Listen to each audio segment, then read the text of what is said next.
छत्तीसगढ़ के कांग्रेस भवन का एक कमरा है। उस कमरे में दो नेता बैठे हुए हैं। नेताओं के बीच शुरुआती बातचीत कुछ ज्यादा होती नहीं है। कमरे में एक सन्नाटा होता है। अचानक से 7 बार के विधायक रह चुके नेता के आंखों से कुछ आंसू की बूंदें टपक जाती है। उनके मन में चिंता है कि इतने सालों तक पार्टी के अंदर रह करके, पार्टी के विभिन्न पदों में रहते हुए जिनको ये फैसला लेना होता था कि प्रदेश में अनुशासनहीन कौन है, इस बार अनुशासनहीनता का डर और कार्रवाई का डर उनको ही सता रहा था।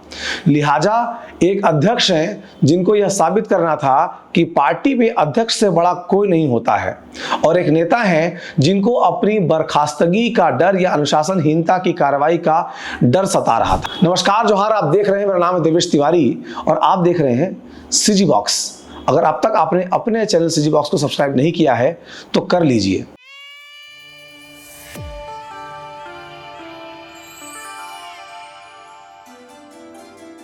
छत्तीसगढ़ के कांग्रेस में एक नेता है जिनका नाम है रविंद्र चौबे। बीते दिनों भूपेश बघेल के जन्मदिन के मौके पर रविंद्र चौबे के मुंह से एक बयान निकला।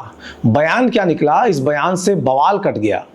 बवाल न सिर्फ रायपुर तक बल्कि दिल्ली तक भी पहुंचा। दिल्ली के आला नेताओं को भी इसकी सूचना दी गई कि छत्तीसगढ़ में 7 बार के विधायक रहे एक बुजुर्ग नेता हैं जो चाहते हैं कि जिनके मंत्रिमंडल में उनको 5 साल मंत्री रहने का अवसर मिला, उनको दोबारा अध्यक्ष बना दिया जाए। उनकी मंशा कुछ ऐसी ही थी, कहने का लहजा अलग था। जनता चाहती है कि पुराने नेता, पुराने मुख्यमंत्री भूपेश बघेल को जनता फिर से लड़ते हुए देखना चाहती है, कार्यकर्ता लड़ते हुए देखना चाहते हैं। ये दरअसल उनका बयान था। बयान यहां सुन लीजिए।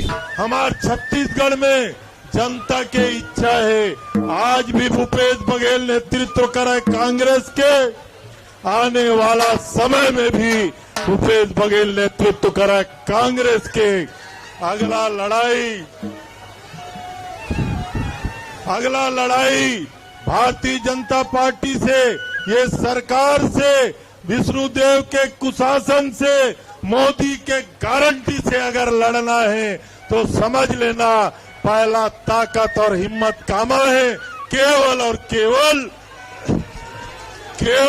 केवल तो साथी हो, हम सब लोग भूपेश जी के हाथ मजबूत करना है।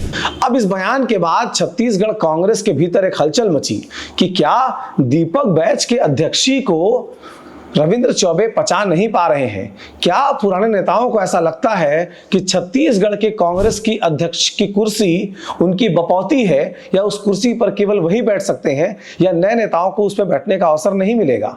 इस तमाम सवालों के बीच जब यह सवाल तैरते हुए दीपक बैच के कानों तक पहुंचा, तब दीपक बैच ने अगले ही दिन अपनी प्रतिक्रिया में इस बात को रेखांकित किया कि पार्टी से बड़ा कोई नहीं होता है। रविंद्र चौबे बहुत पुराने और विद्वान नेता हैं। विद्वान नेता होने के नाते वो ऐसा कुछ कह रहे हैं, ये उनका व्यक्तिगत मत हो सकता है। नेता जितनी बातें माइक पर कहते हैं उससे ज्यादा बातें अपने गले के भीतर गटक जाते हैं। मन में तो बहुत कुछ कहने को आता है, लेकिन राजनीति का एक तगाजा है कि चीजों को पचाना पड़ता है। दीपक बैच भीतर ही भीतर गुस्से का घूंट पी करके अपने आप को संभाले हुए थे। उनके कार्यकर्ता, उनकी कार्यकारिणी, उसने भी अपने गुस्से को संभाल कर रखा हुआ था।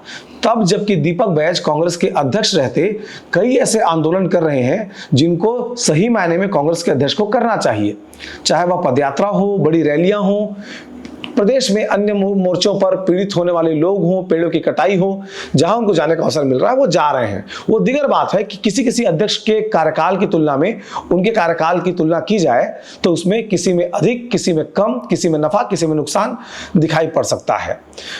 कार्यक्रमों की आवृत्ति या वेग कम ज्यादा हो सकता है, कार्यक्रमों में उमड़ने वाली भीड़ की संख्या भी कम ज्यादा हो सकती है, लेकिन बिना परीक्षा के परिणाम कैसा होगा इसकी कल्पना करना भी जल्दबाजी होगी। तब जबकि वो खुद स्वीकार करते हैं कि उनके नेतृत्व में हुए चुनाव में पार्टी को हार का सामना करना पड़ा है, इसके बावजूद वो लड़ना तो बंद नहीं कर सकते हैं। मौका था प्रदेश कांग्रेस भवन में प्रदेश अध्यक्ष दीपक बैच की कार्यकारिणी का। उसमें कई मुद्दों पर चर्चा होना था, जिसमें बिलासपुर में होने वाली रैली के संदर्भ में जब सचिन पायलट प्रदेश के प्रभारी आएंगे तब किस तरह की तैयारियां करनी है। 7वां बिंदु था कि प्रदेश के संगठनात्मक मुद्दों पर भी चर्चा की जानी है। लेकिन इसके पहले की बैठक शुरू होती दीपक बैच के कार्यकारिणी के लोग ही सबसे पहला प्रस्ताव लेकर आए कि क्यों नहीं रविंद्र चौबे के खिलाफ अनुशासनात्मक कार्रवाई की जाना चाहिए। रविंद्र चौबे वही है जो पहले प्रदेश में नेता प्रतिपक्ष रह चुके हैं, 7 बार के विधायक हैं, मध्य प्रदेश की सरकार में मंत्री से लेकर के छत्तीसगढ़ की सरकार में जब 15 साल बाद कांग्रेस का सूखा समाप्त हुआ था तब उनको कृषि मंत्री जैसा बड़ा पोर्टफोलियो दिया गया था। बाद में उनको विधि मंत्री भी बनाया गया, संसदीय कार्य मंत्री के रूप में भी उन्होंने अपने 5 साल के कार्यकाल को पूरा किया। रविंद्र चौबे वो रविंद्र चौबे हैं जब राहुल गांधी ने भूपेश बघेल को कहा था कि आप जाइए और इस्तीफा दे दीजिए। इस्तीफा देने के दिन जब भूपेश बघेल ने रात को तय किया कि अगली सुबह जाकर के वो राजभवन में इस्तीफा सौंप देंगे, उस दिन उनके घर में रविंद्र चौबे की भी एक बड़ी भूमिका थी। इसकी कहानी अगर आप कमेंट बॉक्स में मांग करेंगे तो किसी और दिन आपको सुनाया जाएगा। तो वो रविंद्र चौबे लगातार इस बात का कोशिश करते रहे कि उनके मुंह से जो बयान भूपेश बघेल के प्रेम में निकला है उसका पटाक्षेप कैसे होगा। इस प्रयास में कई मर्तबा उन्होंने इस बात की कोशिश की कि दीपक बैच से बातचीत करके सुलह मशवरा कर लिया जाए, लेकिन समय और संयोग दोनों नहीं बन पा रहा था। कार्यकारिणी की बैठक में जिस तरह से जो प्रदेश कांग्रेस कमेटी के कार्यकारिणी की बैठक में जिस तरह से दीपक बैच के कार्यकारिणी के लोगों ने इस प्रस्ताव को रखा, सभी लोगों ने दोनों हाथ उठा करके इस प्रस्ताव का समर्थन कर दिया कि क्यों नहीं रविंद्र चौबे के खिलाफ अनुशासनात्मक कार्रवाई की जानी चाहिए। लेकिन अनुशासनात्मक कार्रवाई हो उसके पहले रविंद्र चौबे को यह समझ में आ चुका था कि इस बार गलती बड़ी हो गई है। उत्साह में हो या भावावेश में भूपेश बघेल की तारीफ करते करते उन्होंने कुछ ऐसा कह दिया है जिससे पार्टी के भीतर उनकी स्थिति असहज हो सकती है। इसलिए रविंद्र चौबे को अपनी गलती का एहसास हुआ और रविंद्र चौबे जो इतने सालों से और दूसरी पीढ़ी से कांग्रेस पार्टी में बने हुए हैं, अगर उनके खिलाफ अनुशासनात्मक कार्रवाई होगी तो पूरे कैरियर पर एक काला टीका तो लग ही जाएगा। इसलिए आज जब दीपक बैच प्रदेश कांग्रेस कमेटी के जो कार्यालय है वहां पर बैठे हुए थे, तभी वहां पर रविंद्र चौबे का पहुंचना हुआ। रविंद्र चौबे के साथ बंद कमरे में चर्चा हुई। कांग्रेस के भीतर के जानकार इस बात को बता रहे हैं कि रविंद्र चौबे की आंखों में आंसू थे। पश्चाताप से भरे हुए रविंद्र चौबे किसी असहाय बुजुर्ग की तरह अपने घर के जवान बच्चों के सामने इस बात को कह रहे थे कि जो कुछ हुआ वह अच्छा नहीं हुआ, जो कुछ हुआ वो गलती थी, लेकिन क्षमा बड़न को शोभते, इस बार क्षमा अपने से छोटे से मांगी जा रही थी। ये तो पर्दे के पीछे की कहानी है। जब पर्दे के सामने निकलकर दीपक बैच आए और रविंद्र चौबे आए, तब रविंद्र चौबे ने बड़े ही सधे हुए शब्दों में और सधे हुए लहजे में मीडिया के सामने इस बात को कहा कि वैसी बात नहीं थी जैसा बताया जा रहा था, बात कुछ और थी। बयान भाव में दिए गए थे, पुरानी बातों की तारीफ की जा रही थी, लेकिन आज उनके अध्यक्ष दीपक बैच है। दीपक बैच ने इस पूरे एपिसोड में इस बात को साबित कर दिया कि भले ही छत्तीसगढ़ में कितने पुराने तुर्रम खान नेता बैठे हों, लेकिन अध्यक्ष के कुर्सी की अपनी हलक होती है। वहां पर बैठने वाला पार्टी के हित में फैसले लेता है, और अगर कोई सीनियर नेता इस तरह के बयानबाजी करके पार्टी को कमजोर करने की कोशिश करेगा तो उसके खिलाफ भी कार्रवाई की जा सकती है, चाहे वह कितना पुराना नेता हो।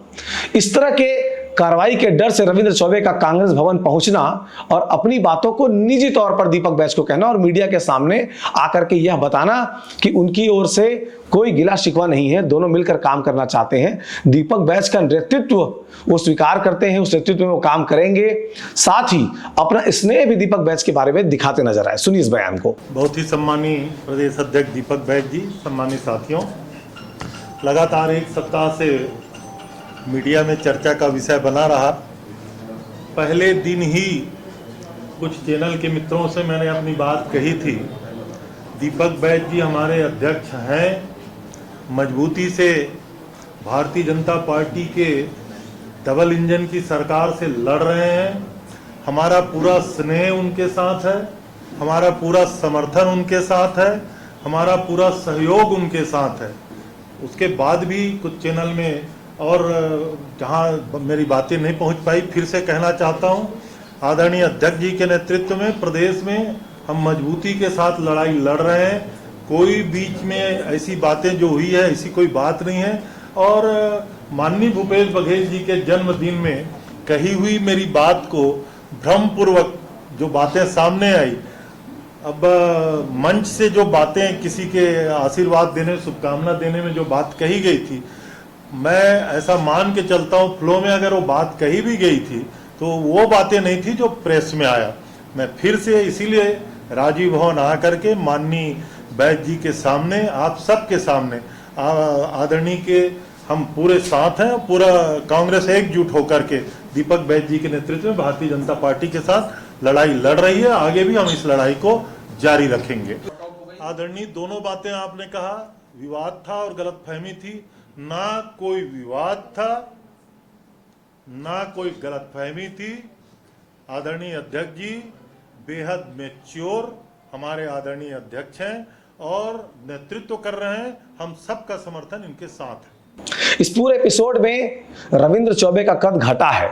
भूपेश बघेल स्थायी भाव से अपनी जगह पर बने हुए हैं। अगर किसी का कद बढ़ा है तो दीपक बैज का, क्योंकि अब तक पार्टी के भीतर जिन लोगों को यह लगता था कि दीपक बैज जूनियर नेता हैं, उनको आराम से सहला लिया जाएगा, उनके कंधे पर हाथ रख लिया जाएगा, उनके सिर पर टप्पी मार दी जाएगी, उनको इस बात का इल्म हो गया है कि अध्यक्ष की कुर्सी पर बैठा आदमी राजनीति में भले आपसे जूनियर होगा लेकिन पार्टी के भीतर उसकी अपनी गरिमा है, बस उसे अपने अधिकारों के बारे में मालूम होना चाहिए।